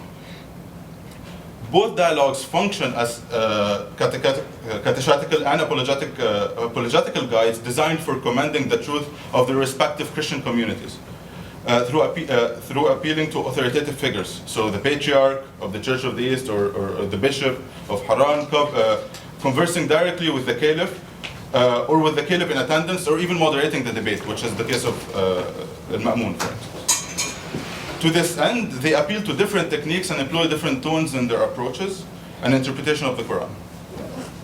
Finally, I will conclude with a discussion on whether, back to my main question, whether, having explored the various themes and apologetical techniques in the two apologies, we can speak of a Christian Arabic exegesis of the Qur'an. So, first, Timothy's apology before al-Mahdi. The dialogue between Timothy and al-Mahdi has long been regarded as a landmark of Arab Christian apologetics against Islam, and indeed seen as a model one, celebrated for its seemingly positive, and seemingly here that's my own addition, positive portrayal of Muhammad. As noted earlier, the dialogue likely took place in 781 and 782 over 2 days in the newly founded city of Baghdad. And while the dialogue itself was conducted in Arabic in the Caliphal court, a Syriac transcription is retained in a letter authored by Timothy a few years later. I have included the dialogue in the present discussion on Arabic Christian usages of or approaches to the Qur'an for two main reasons. First, the dialogue, as I mentioned, was originally conducted in Arabic. And second, perhaps most importantly, the dialogue was instrumental in shaping and influencing later Christian apologetics. For instance, there are clear parallels, almost identical, between Timothy's apology and the apology attributed to Abu Qurra, which I will discuss later. Especially in relation to the allegation of the Jews killing Christ and whether this was done according to Jesus' will or not. It is important to note that there is a clear change in tone between the first and the second day of the dialogue, most evident in Timothy's presentation of Muhammad on both days. So on the first day, and in response to al-Mahdi's question, why do you not accept Muhammad from the testimony of Christ and the gospel, Timothy vehemently rejects the proposition that Muhammad is anywhere to be found in scriptures. And when the Caliph suggests that Muhammad is the Paraclete, Timothy presents a litany of refutations against this allegation. Later in the course of the dialogue, Timothy wholeheartedly refutes Mahdi's suggestion to associate Muhammad with Moses, and even questions the authenticity of Muhammad's prophethood. The image of Muhammad on the second day is radically different. It is on this day of the dialogue that Timothy famously responds to the Caliph, Muhammad walked in the path of the prophet, of the prophets, which he repeats 5 times throughout the course of the dialogue. Timothy even goes further and compares Muhammad to Moses and Abraham in their call to worship the one God against polytheism. Commenting on this remarkable shift in tone, Najib Awad recently suggested that the possibility that the two presentations of Muhammad correspond to two separate meetings. It's not the same dialogue over 2 days, as it has been seen as such. It could have been the case, Awad further notes, that Timothy felt that he needed to soften his rather caustic references to the prophethood of Muhammad in his second dialogue with Mehdi. And Awad suggests perhaps the social, political circumstances might have led to that. While this may be the case, I argue that the two presentations of Muhammad present two different apologetic approaches for Timothy's community. So I focus not on why Timothy did that, but how this was used in Timothy's community. However, it is important to note that there is no significant change in substance. In both days of the dialogue, Timothy likens the Arabs to the Jews, a view which he explicitly expresses in one of his letters, according to which both the Arabs, who he calls the new Jews, and the Jews collaborate with the prince of this world. More importantly, by the prince of this world, of course, he means Satan. More importantly, the appeal to the Quranic narrative sequence distances Muhammad from the biblical tradition. That is to say, the similarities between Muhammad and the biblical figures, Abraham and Moses in specific, only go as far as the spelled out points of reference, namely preaching the one God. In addition, praise of Muhammad is largely a foil for the Caliph, as becomes evident at the end of the segment, which Timothy concludes with a praise of the commander of the faithful for spreading faith in the one God over the sinful kingdoms of Persia and Rome. The main difference in the two accounts is Timothy's successful employment of Quranic narrative sequences.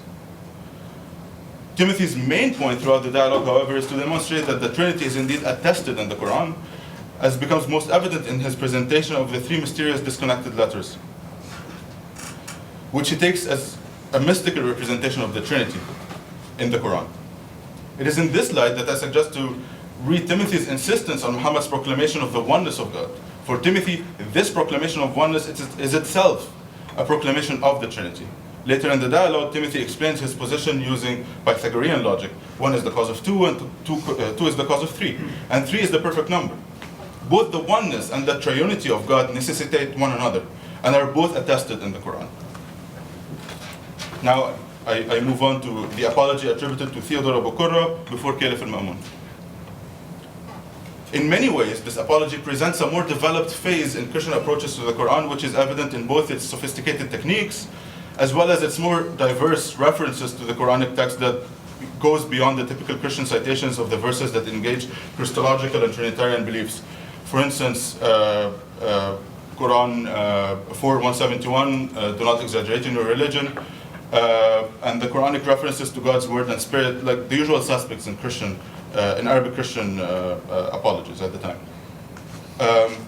There is an ongoing debate on the authorship of the dialogue attributed to Abu Qurra, especially given that the dialogue was recorded by a third-person narrator and who didn't write in the same style and vocabulary as Abu Qurra.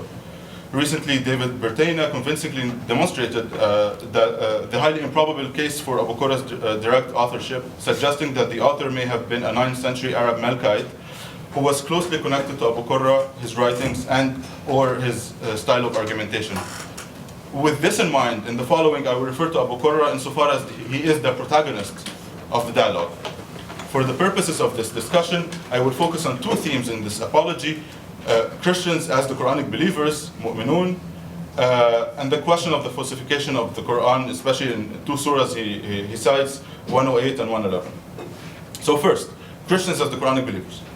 The premise of the dialogue is that the Caliph al-Ma'mun invited Abu Qurra to his court to debate the mutakallimun, or again the Muslim rational theologians, to defend the veracity of the Christian faith. Abu Qurra accepts on the condition that the mutakallimun observe the Quranic edict in Surah 29:46. Do not argue with the people of Scripture except in the best manner possible. And this sets the tone for the debate and establishes Abu Qurra's authority, which derives from the Qur'an itself. In this light, Abu Qurra shifts the blame away from the Qur'an. The Qur'an is not to be blamed. The Qur'an speaks highly of Christians. And the humiliation and the denigration that Christians endure is the result of Muslims, not the Qur'an, who fail actually to live up to the expectations of their own authoritative text. Not only does the Qur'an uphold Christians in high regard, for instance, he cites the second part of the same verse, 29:46, the second part. We believe in what was revealed to us and in what was revealed to you, and our God and your God is one. But the Qur'an itself witnesses that Christians are the true believers, according to Abu Qurra. And here Abu Qurra invokes the first surah, Al-Fatiha, which for him presents the Muslim prayer to God, to be like Christians. And the Christians in this analogy are those who God has given the straight path, الَّذِينَ أَنْعَمْتَ عَلَيْهِمْ, you give them the Sirat al-Mustaqim, unlike the مَغْضُوبِ عَلَيْهِمْ, those who God is angry with, who for Abu Qurra referred to Jews and polytheists. When his adversary responds with the counter-argument that the true religion for God is Islam, Abu Qurra cites the third surah, verse 83, to God he submitted, Aslama, which has the same root as Islam. To God he submitted everything in the in the heavens and the earth, willingly or unwillingly, and thereby noting that if God forces all creation into submission, Islam, there is no pride in being a Muslim, and the true religion again is Iman. That is the Christian faith, and he explains that Iman is the belief in the Trinity, and so forth. The second theme, now this was the first theme, the second theme I will discuss in relation to Abu Qurra's apology sheds light on the curious, what I thought to be a curious aspect in the apology. His countercharge of scriptural falsification of Surah Al-Kawthar 108 and Al-Masad 111. In response to his Muslim interlocutor's charge that Christian scriptures have been distorted. Abu Qurra uses his interlocutor's technique of accusing the opponent of scriptural falsification. And in doing so, Abu Qurra maintains the authority of the Qur'an, which for him was tampered with by later Muslims as part of their negligence, if not disrespect, of the Prophet and the Qur'an, which is, again, this is a consistent theme, that the Prophet and the Qur'an proclaimed one thing and Muslims don't follow that. Abu Qurra's choice of the two surahs is noteworthy, especially as they have nothing to do with traditional arguments found in Christian apologetics. In her recent study, Claire Wilde notes that Abu Qurra's position here could be reflective of Islamic interpretive trends at the time. She notes that the Kharijites, for instance, rejected the inclusion of Surah Yusuf, Surah 12, and similarly, it could be that Surah Al-Kawthar and Al-Masad, 108 and 111, were at some point understood to refer to a certain person, an uncle of the Prophet, who rejected Muhammad's prophecy, and this condemnation of a Hashimi, a member of the Prophet's clan, may have been used by the Umayyads to show that the Hashimi kinship to the Prophet was not a sufficient guarantee of piety or virtue. And thus members of the house of the Prophet and their descendants have no special claim to the right to rule the Muslim community. Wilde suggests that in response, supporters of the Abbasids may have questioned the authenticity of these verses as the product of a potentially Umayyad tampering, which Abu Qurra picks on in his apology. However, once the Abbasids were established in their rule, they found no need to question the authority of these two short surahs. Now to my third part, and whether we can speak of Christian exegesis of the Qur'an, so to follow my initial question. In his 3-volume study on Arabic Christian exegesis of the Qur'an, Tafsir al-Masih al-Qur'an, Paul Khoury, which I think he published some 10 years ago, presents parallel Arabic Christian and Muslim exegesis, or the plural of exegesis, of different Quranic passages with the express purpose of letting the reader decide which exegetical tradition presents a closer reading of the Quranic text. Khoury's account aims at defending the superiority of the Arabic Christian readings of the Qur'an,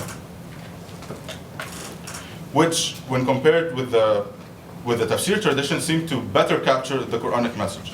In this way, according to Khoury, Khoury's study, following Paul Ricoeur, suggests that the Arabic Christian interpretation is not only probable, but even more probable than any other interpretation. The criteria for this suggested superiority, though it's not explicitly spelled out in Khoury's study, presupposes a certain proximity between the world of the Arabic Christian theologians and the world of the Qur'an. A proximity that is unmatched by the Muslim Mufassirun, the classical exegetes. That is to say, given the Qur'an's own clear engagement with the Christian and also Jewish scriptural tradition, Arabic Christian exegetes were by definition inhabiting a world that is closer to the Qur'an than that of the Mufassirun. In many ways, Khoury's study sheds important light on different exegetical techniques employed by both Christian and Muslim Mufassirun. And indeed, he presents valuable insights on an important aspect of the early Arabic Christian apologetics that is often overlooked. However, his underlying main premise, namely the superiority of the Christian readings of the Qur'an, seems to be superfluous insofar as both Christian and Muslim exegetical traditions are disconnected from the world of the Qur'an. Both exegetical traditions are therefore expressions of their own faith communities within the Islamic world and are animated by their own sets of concerns and exegetical priorities. Now that the question of the supposed exegetical superiority has been discussed, the main question remains: can we speak of an Arabic Christian exegesis of the Qur'an? The two examples I discussed earlier present an agreeable starting point of investigation. Both Timothy and Abu Qurra are engaged in a process of reinterpretation that is in many ways predicated on Muslim approaches to the Quran, while simultaneously proposes an alternative that both engages and defies contemporary Muslim approaches to the Quranic text. In addition to engaging contemporary Muslim approaches to the Quran, I will highlight 4 main characteristics of this process of Arabic Christian reinterpretation. So first, a synchronic reading of the Quranic text. While the Islamic tradition presupposes a diachronic reading of the Quran following the chronological outline of the prophetic seerah, both Timothy and Abu Qurra apply methodologically synchronic reading of the Quran. That is not to say that they don't take the outline as a given, but given the nature of the apology, this was never an issue. So methodologically, it is synchronic. Second, engaging other faith traditions. Whereas in varying degrees, Muslim exegetes distanced the Quran from the traditions of rival faiths, as Gabriel Reynolds noted, Theodore and Abu Qurra's reading of the Quranic text was informed by their established hermeneutical traditions of the biblical text. So they were informed by this very tradition. The most obvious example would be that the Quranic prophetic sequences, especially that of Jesus, of course, would be seen in light of the biblical account. But perhaps more importantly, Arabic Christian readers of the Quran used hermeneutic methods typically employed in Christian readings of the Hebrew scriptures, especially in reference to the Trinity. Here, Timothy's recasting of Muhammad as having walked in the path of the biblical prophets perhaps better exemplifies this. Third, the Arabic Christian readings of the Quran, like Muslim ones, are shaped by the pressing concerns of their communities. It is a truism that Muslim exegetes were driven by certain concerns that were reflected in their own methodologies and exegetical priorities. Similarly, Christian writers were driven by their own sets of concerns shaped by their positioning within the Islamic world. In this way, these dialogues, as noted earlier, functioned as catechetical and apologetical guides designed for commending the truth of the respective Christian communities. In other words, they can be potentially seen as manuals, presenting Christians within their own communities with authoritative answers to typical Muslim critiques. And fourth, the last aspect I will discuss here is confabulating and misremembering. Arabic Christian authors, like Muslim Mufassirun, engaged in a process of speculation regarding certain Quranic terms or passages, and this is most evident in Abu Qurra's treatment of Qur'an 108 and 111, especially his question on the exact identity of al-Abtar, and not al-Kawthar, which tends to be the main question for the Mufassirun. It seems that al-Abtar was the main question at the time of Abu Qurra. Here it must be noted that Christian authors capitalized on these areas which puzzled the Mufassirun and provided their own rival interpretations shaped by their own apologetic agendas. So, conclusion.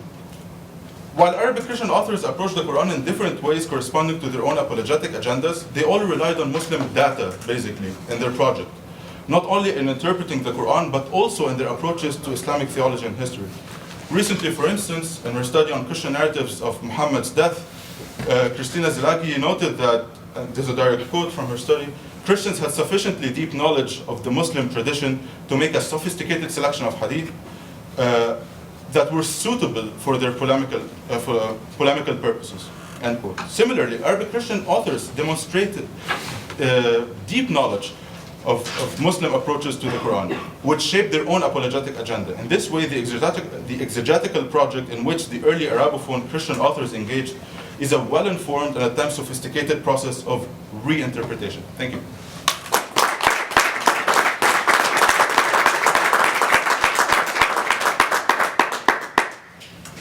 Thank you very much. Questions from the floor?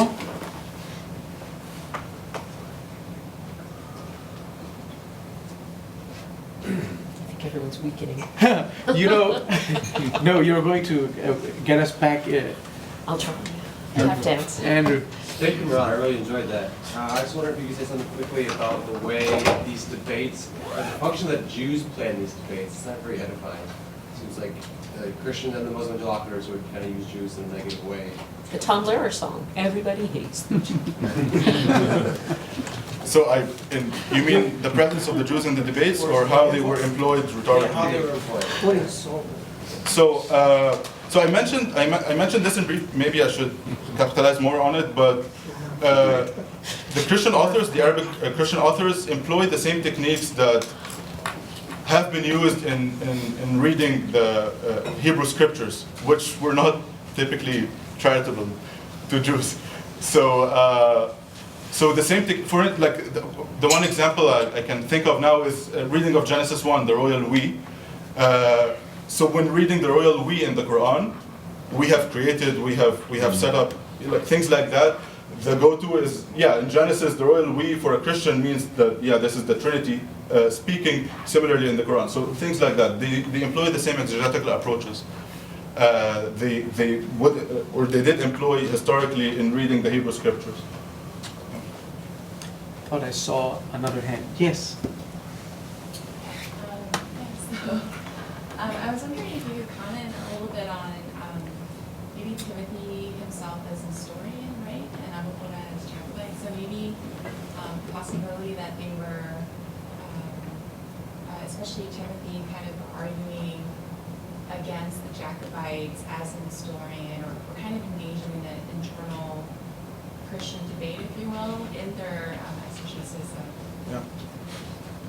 Yeah, great question. Thank you. So I would be hesitant to use the term historian, but yeah, the Church of the East tradition is largely called that for many reasons.